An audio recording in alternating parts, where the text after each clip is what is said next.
En fait, j'ai écrit deux pièces précédentes. Une qui revient sur la guerre d'indépendance algérienne, qui s'appelle Du sable et des Playmobil. Et ensuite, j'ai écrit une pièce qui revient sur le parcours d'une journaliste franco-tunisienne qui va en Tunisie au moment des émeutes, des soulèvements en 2010-2011 qui ont mené à la chute de Ben Ali.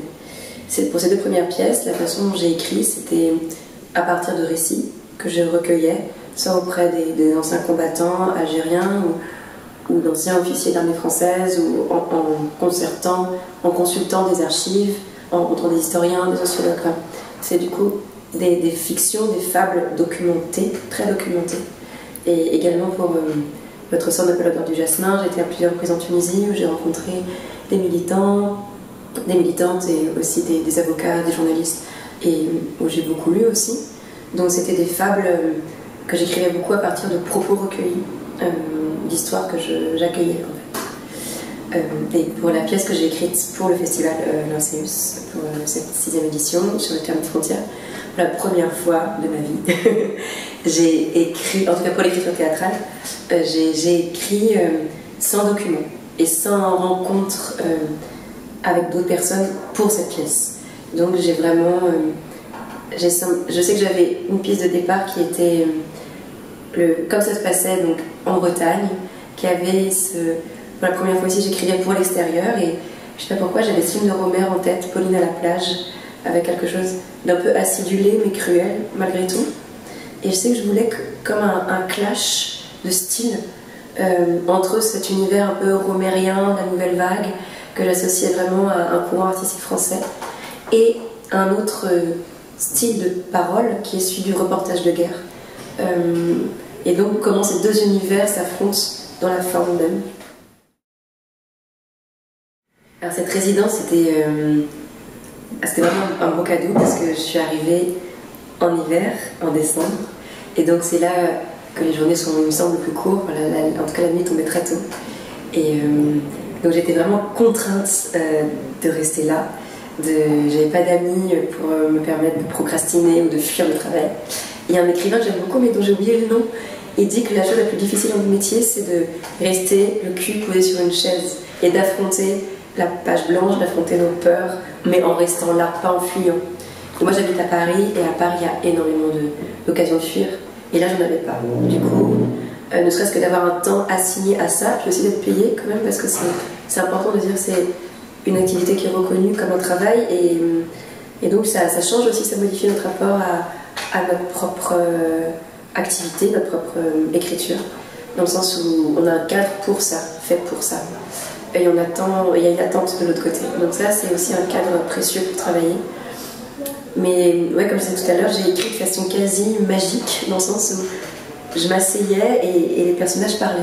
Et c'est pour ça que j'ai tendance à dire avec cette pièce que je ne l'ai pas écrite, mais qu'elle a été écrite par moi. Mais j'ai pas l'impression, moi, d'avoir vraiment écrit. C'est-à-dire que les personnages se sont imposés, et ils parlaient dans ma tête, ils se parlaient entre eux, et moi il fallait juste que je sois assez rapide pour conserver leur dialogue. Mais oui, j'ai l'impression qu'elle m'a échappé, enfin qu'en tout cas elle est passée par moi, mais elle a été écrite par moi, mais c'est pas moi qui l'ai écrite. Elle a été écrite et c'est passé par moi. Voilà. Ma pièce parle d'un retour.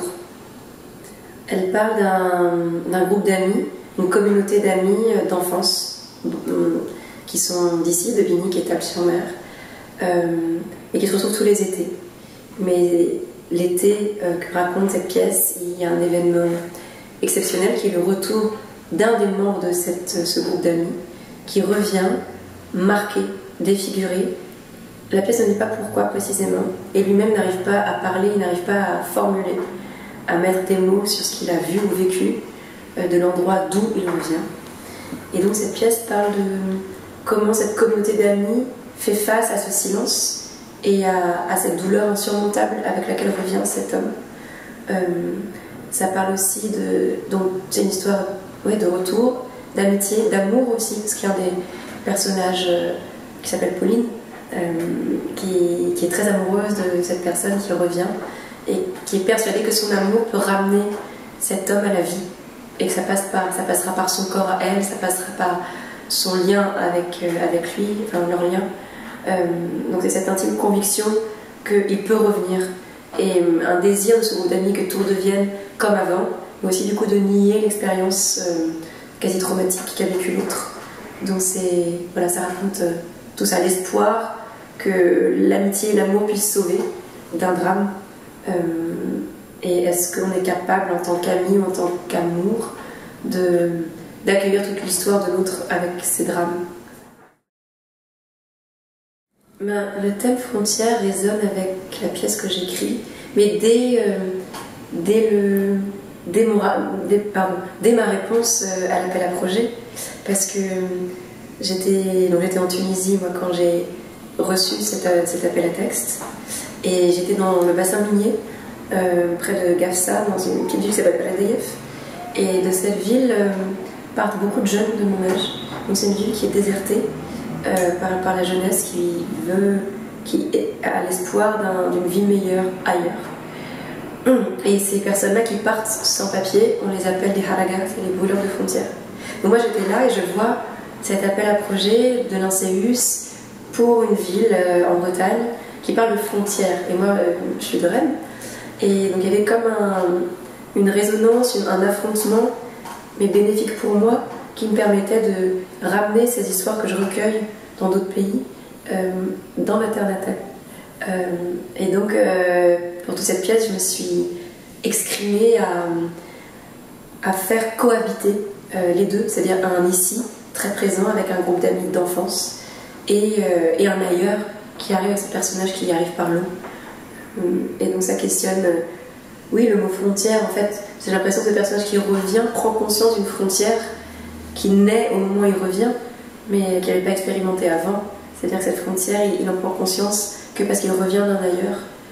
Mais avant, elle n'existait pas, cette frontière, donc le voyage qu'il entreprend fait naître une frontière qui est insupportable pour ce groupe d'amis.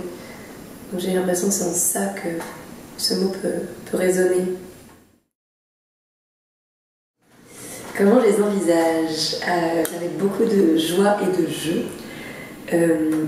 C'est-à-dire que moi, la façon dont je travaille, c'est-à-dire j'écris le texte, et là, je ne me soucie pas de mise en scène, même si bien sûr en écrivant, parce que ce qui nous était offert quand on a fait cette résidence, c'était d'écrire, mais aussi de se balader pour essayer de repérer des lieux où on pourrait écrire.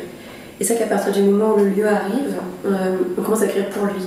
Donc on commence à imaginer des scènes, etc. Mais ça, j'essayais quand même d'écrire sans me soucier de mise en scène. Et quand je reprends le texte des mois plus tard, je le redécouvre un peu avec un regard nouveau avec les comédiens. Et là, j'essaie de plus aborder le texte comme autrice, mais vraiment simplement comme metteuse en scène et directrice d'acteurs et d'actrices. Donc j'envisage d'abord de créer cette communauté d'amis et d'inventer la préhistoire, parce que ce qui se passe là dans le spectacle, c'est que le spectateur est amené à découvrir la communauté d'amis, mais déjà fragmentée par le drame du retour de cet homme. Et donc le spectateur ne voit jamais, ou les spectatrices, ne voient jamais cette communauté d'amis en temps normal, ni l'histoire d'amour entre Pauline et Elwyn, puisque dès qu'il arrive, leur histoire d'amour est déjà abîmée. Donc on travaille la préhistoire. Comment était ce couple avant le départ? Comment était le personnage d'Elwyn, c'est celui qui part et qui revient? Comment était-il avant ce drame avec lequel il revient? Donc on invente comme ça l'histoire de ce groupe et l'histoire d'amour. On invente aussi des scènes, c'est-à-dire que là, la pièce commence avec le retour d'Elwyn et les amis ont fait une fête pour l'accueillir, et là, la fête ne fonctionne pas du tout parce qu'il lui aurait aimé ne pas revenir. Mais du coup, on travaille quelle aurait été cette fête s'il était revenu de façon en étant en pleine possession de sa joie. Donc voilà, on fait un peu des contre-scènes. Voilà, et puis après on entre progressivement dans le texte. Et là, je demande aux acteurs de créer des partitions physiques. C'est-à-dire que je veux pas que ce qu'ils fassent soit une manifestation intelligente de ce qu'ils disent, mais qu'ils créent un parcours d'action très concrète à laquelle je superpose le texte, parce que j'ai vraiment la croyance, c'est comme ça que j'aime travailler, que la poésie naît d'une tension entre une action et la parole. Très souvent, je Je peux te dire que tu es, je sais pas, je peux t'insulter en coupant mon melon. Et c'est je sais pas comment dire, la friction entre la façon dont je vais couper mon melon et la façon dont je te parle, c'est de là que va naître la violence, par exemple. Et c'est ça que j'ai trouvé avec eux, quelles actions ils font en disant ce texte. Voilà, donc une partition physique. Pourquoi le lieu que j'ai choisi? Pourquoi ce lieu? En fait, je voulais qu'il y ait la mer, qu'il y ait une plage, qu'il y ait des lignes de fuite. Comme j'ai jamais travaillé en extérieur, je trouvais très intéressant de pouvoir jouer avec des grandes perspectives. Donc j'avais pensé à une plage, parce que je me suis dit que ce personnage qui revient, en fait il pouvait mettre 1 heure à revenir, qui serait une silhouette d'abord très lointaine et qui se rapproche au fur et à mesure. Et j'ai pensé à la plage des Gaudelins parce qu'elle a toujours des couleurs très différentes, il y a des grottes comme des petites criques qu'on pouvait jouer entre la grande étendue et les paysages resserrés par les roches. Mais je me suis dit, ce sera un combat avec la mer et la mer va gagner, c'est-à-dire qu'elle peut faire du bruit, Du coup, j'ai trouvé un parc, mais qui donne accès à la mer. C'est très important pour moi parce que je voulais, c'était la première image que j'ai eue avant même d'écrire, qu'un personnage sorte de l'eau. Donc j'avais besoin d'un accès à la mer. Et j'aime ce parc parce qu'il surplombe la baie, enfin en tout cas la mer, et on a un paysage très lointain. Et en même temps, c'est une aire de pique-nique, j'ai l'impression qu'il y a beaucoup de gens qui viennent pique-niquer là. Donc ça me plaisait que le lieu soit un lieu fréquenté pour des loisirs ou sur des temps libres, des temps de partage, un lieu déjà marqué par une vie sociale, une sociabilité un peu du dimanche. Et j'aimais bien que, comme j'avais un peu cette idée de Pauline à la plage, de Romer, que mes personnages s'inscrivent dans un endroit déjà habité par le quotidien des habitants. Voilà. Parce que comment le drame peut s'inscrire dans un quotidien. Et je trouve que ce lieu, il raconte déjà ça. Ben, c'est déjà jouer avec les éléments, enfin, c'est formidable ça. Parce qu'au théâtre, on est dans des boîtes noires. Donc c'est très confortable pour le comédien, pareil pour les comédiens et les comédiennes, parce que voilà, tout est fait pour que la voix porte, pour que chaque spectateur de n'importe où puisse voir. Donc il y a un confort au service du jeu des comédiens et des comédiennes. Jouer à l'extérieur, c'est jouer avec les éléments. Jouer avec le vent, jouer avec les animaux qui passent, jouer avec le bébé qui pleure. Donc ça demande un être au monde très présent. Mais pour moi, c'est l'apanage du théâtre, ça, c'est être présent. Donc c'est marrant parce que nous placer en dehors des théâtres, c'est nous mettre au cœur du théâtre, qui est être présent et jouer avec tout. Et jouer avec l'imprévisible. Et donc ça permet ça. Et j'aime aussi le fait que les spectateurs puissent choisir leur place.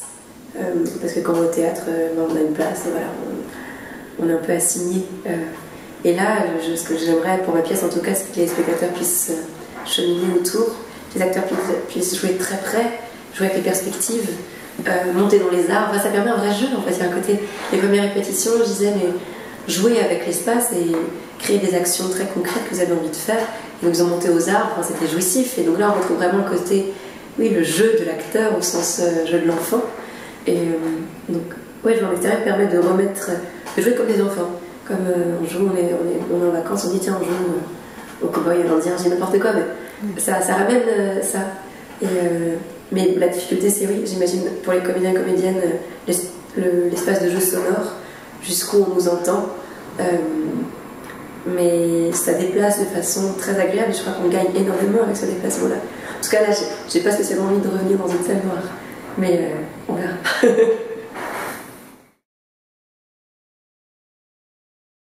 Peut-être une question sur la singularité de ce festival et qu'est-ce que c'est de créer pour un festival avec d'autres porteurs de projets et avec une vie très communautaire.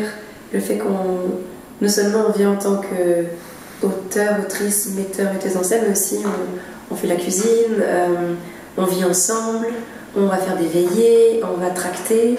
Peut-être une question oui, sur la singularité du festival. Et je suis persuadée que ça se verra, ça, dans les spectacles. Qu'on a vécu ensemble, qu'on a travaillé dehors sous la pluie, qu'on était chercher nos décors ensemble à Emmaüs, que tout le monde était impliqué en dehors simplement de nos spectacles. Et ça, je trouve que c'est un très beau cadeau aussi que nous fait le festival en CAU, c'est d'expérimenter une vie de troupe, qui est assez rare en fait.